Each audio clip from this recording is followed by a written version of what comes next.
हमारी buccal cavity के सिर्फ दो काम होते हैं। तो सबसे मेन काम है, एक तो होता है फूड को चबाना और दूसरा होता है उस फूड को निगलना।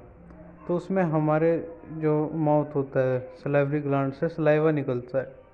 सलाइवरी ग्लैंड से सलाइवा निकलता है। सलाइवा की मदद से टीथ और टंग भोजन को अच्छी तरह से मैस्टिकेट, मतलब कि फूड को अच्छी तरह से चबा देते हैं। क्योंकि जो सलाइवा होता है फूड के साथ मिलता है तो उसे टीथ और टंग आपस में मैस्टिकेट कर देते हैं और फिर उसको मिक्सअप कर देते हैं, मिला देते हैं। और जो सलाइवा है, सलाइवा का म्यूकस लुब्रिकेशन प्रदान करता है।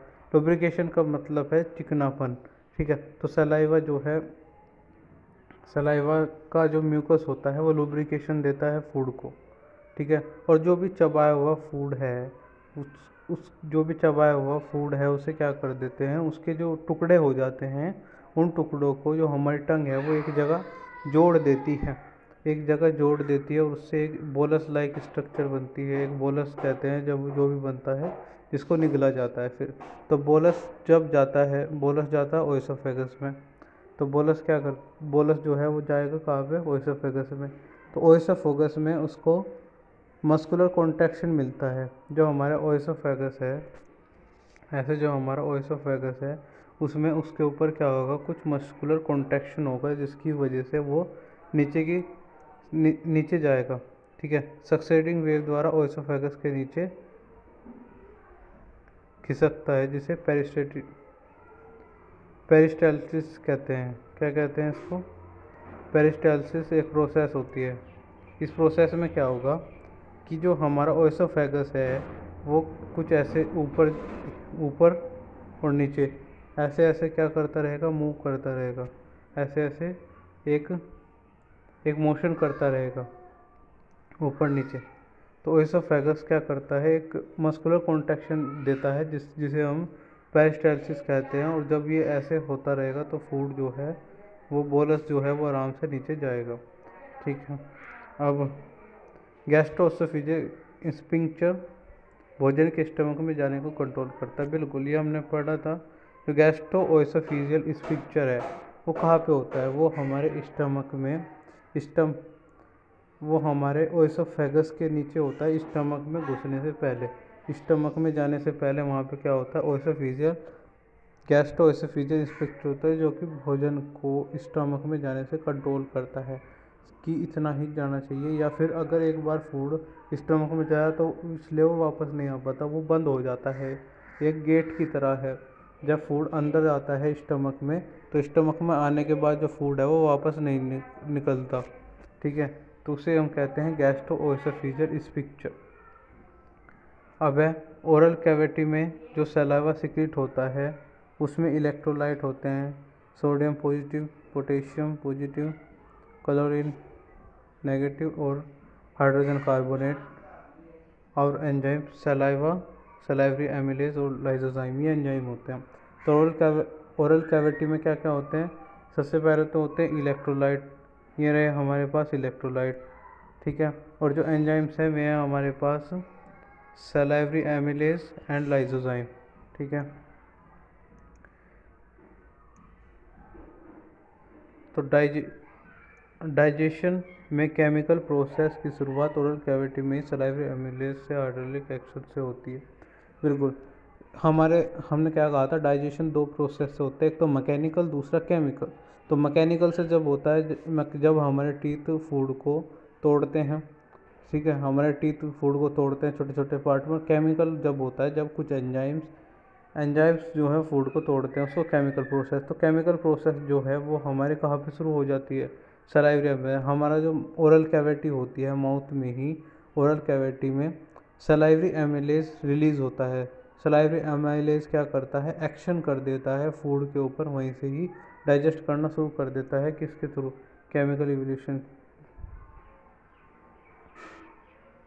केमिकल डाइजेशन के थ्रू, ठीक है। सलाइवरी एमिलेज एक कार्बोहाइड्रेट को तोड़ने वाला एंजाइम है। जो सलाइवरी एमाइलेज है वो कार्बोहाइड्रेट पे एक्शन करेगा। कार्बोहाइड्रेट, फूड के अंदर जो भी कार्बोहाइड्रेट होगा उसको तोड़ देगा। तो जो सलाइवरी एमाइलेज होता है वो लगभग 30% स्टार्च को हाइड्रोलेज कर डाइसैकेराइड माल्टेज में बदल देता है। किसको, स्टार्च को माल्टोज में बदल देता है। तो हम देख सकते हैं टोटल कार्बोहाइड्रेट हम जितना भी खाते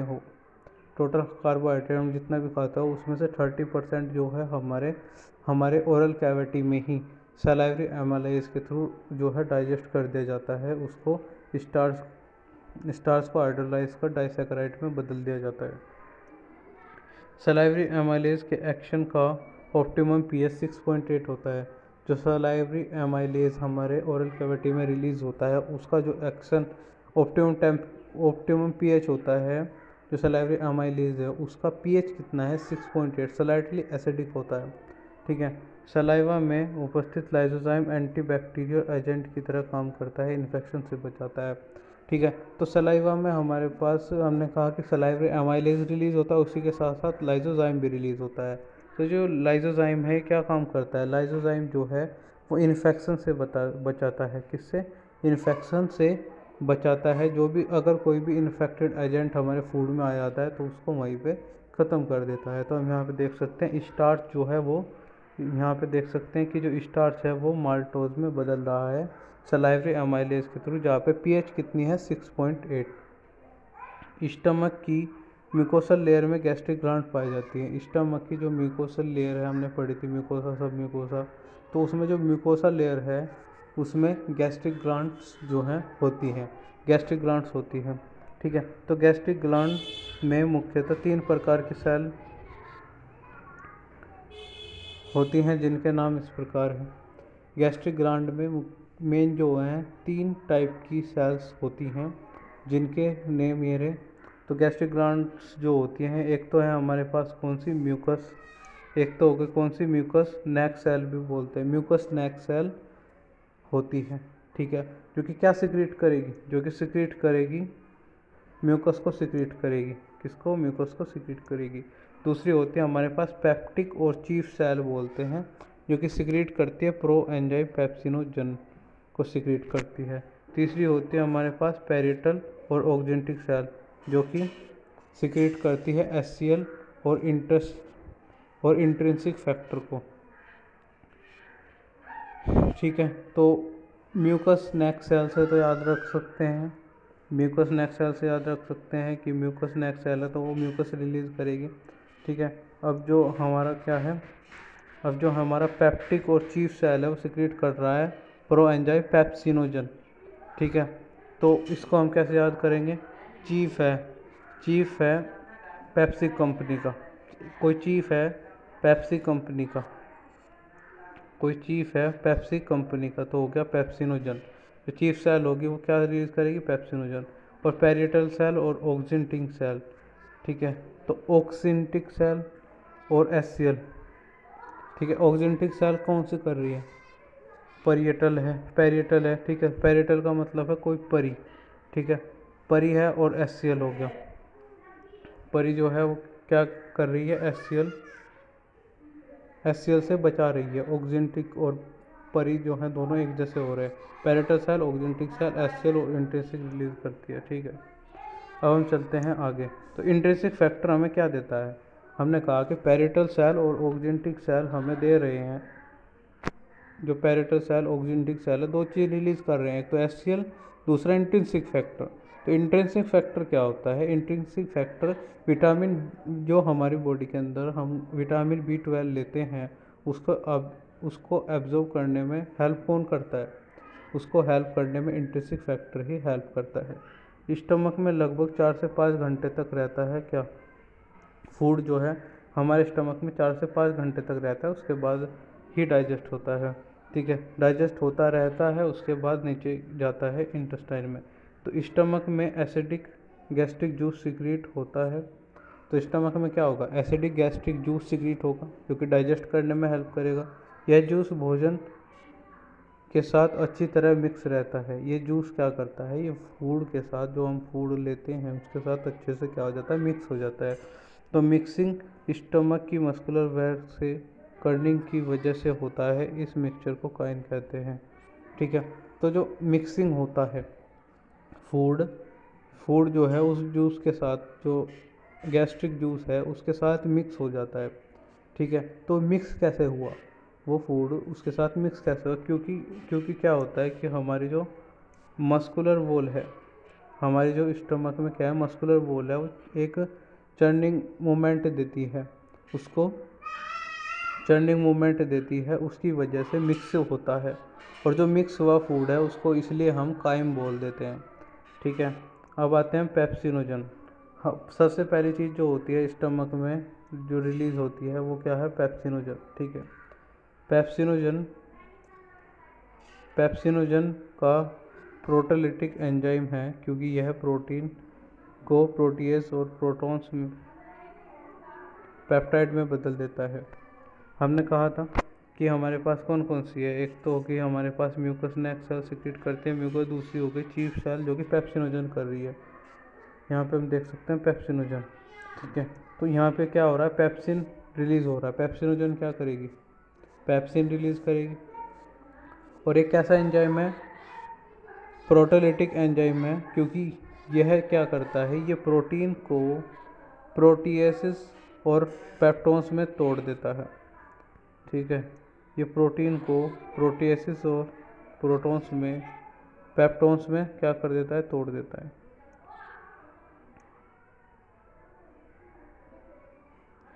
गैस्ट्रिक जूस में पाए जाने वाले म्यूकस और बाइकार्बोनेट का प्रमुख कार्य लुब्रिकेशन प्रदान करना है। तो ये तो हमने पढ़ लिया, ये हमने अभी तक पढ़ लिया। अब पढ़ेंगे हम ये। ठीक है। अब इसका काम देख लेते हैं। गैस्ट्रिक जूस होता है उसमें हमें म्यूकस मिलता है। म्यूकस और कार्बोनेट का सिर्फ एक ही काम होता है, लुब्रिकेशन, मतलब फूड को चिकना बनाना, लुब्रिकेशन प्रदान करना। लुब्रिकेशन देता है फूड को, और हाईली कॉन्सेंट्रेटेड एससीएल द्वारा म्यूकोसा एपिथेलियम एग्ज जलने से बचाता है। क्या होता है कि हमारा स्टमक है, अब हमारा स्टमक में एससीएल रिलीज होता है, तो एससीएल का पीएच जो होता है 1.8 के करीब होता है। तो 1.8 इतना खतरनाक है कि वो स्टमक की वॉल को जला सकता है। तो इसलिए क्या करता है, म्यूकस जो है वहाँ पे अपनी एक इनर लाइनिंग बना लेता है। ये जो म्यूकस है क्या कर लेता है, ये अपनी एक इनर लाइनिंग यहाँ पे बना लेता है। तो उससे क्या हो जाता है, हमारे जो स्टमक के एपिथेलियम की लेयर है, स्टमक की एपिथेलियम की लेयर है, वो क्या हो जाती है, जलने से बच जाती है। तो इसके दो काम हो गए, पहला हो गया क्या, लुब्रिकेशन, दूसरा काम होगा स्टमक की वॉल को बचाना। एचसीएल एसिडिक पीएच, एचसीएल का एसिडिक पीएच है जैसा कि बताया 1.8 पीएच होती है, जो पेप्सिन के लिए ऑप्टिमम है। अब एक बात है यहाँ पे, जो पेप्सिन है हमारा चीफ चीफ सेल से रिलीज़ हुआ पेप्टिक सेल से रिलीज़ हुआ वो कौन सा है, ठीक है, पेप्सिन है। तो पेप्सिन एक चीज़ कहता है कि मैं काम करूँगा तो सिर्फ और सिर्फ पीएच 1.8 पे ही, एसिडिक इन्वायरमेंट में ही जो पीएच है वो काम, जो पेप्सिन है वो काम करेगा, 1.8 पे ही काम करेगा। ठीक है। अब देखते हैं आगे। तो रेनिन गैस्ट्रिक जूस में पाए जाने वाला एक प्रोटोलिटिक एंजाइम है, यह मिल्क में उपस्थित प्रोटीन के डाइजेशन काम करता है। अगर हम बात करें रेनिन की, किसकी बात करें, रेनिन की, तो रेनिन गैस्ट्रिक जूस में ही मिलता है और एक प्रोटोलिटिक एंजाइम है। ये मिल्क में जितना भी प्रोटीन होता है उसको डाइजेस्ट करने में क्या करेगा, हेल्प करेगा।